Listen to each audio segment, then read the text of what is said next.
ভয়াবহ পরিস্থিতির দিকে মধ্যপ্রাচ্য যুদ্ধ পরিস্থিতি।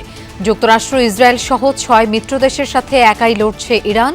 সৌদি আরামকো তেল শোধনাগার বিধ্বস্ত।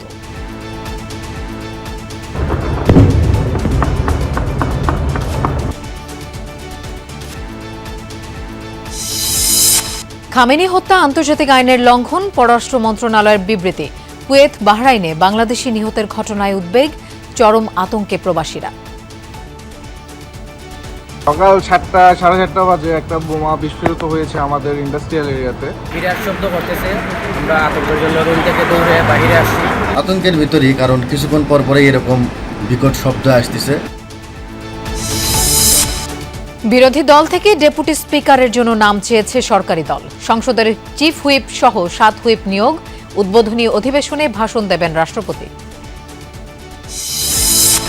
ঢাকার গণপরিবহন আধুনিকায়নে বিশেষজ্ঞ মত নিলেন প্রধানমন্ত্রী তারেক রহমান। ইমাম মুয়াজ্জিন সহ ৫,০০০ ধর্মীয় গুরু পাচ্ছেন সম্মানী ভাতা।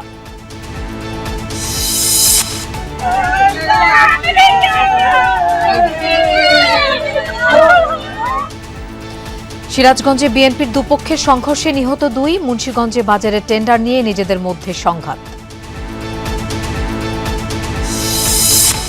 বাণিজ্যমন্ত্রীর সাথে ভারতীয় হাই কমিশনারের বৈঠক। দুদেশের মধ্যে আমদানি রফতানির নিষেধাজ্ঞা তুলে নেয়ার বিষয়ে আলোচনা।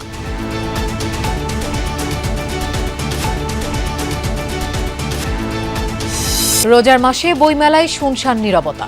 লেখক প্রকাশকদের মাঝে হতাশা, যুগের সাথে তাল মিলিয়ে গুণগত পরিবর্তনের তাগিদ।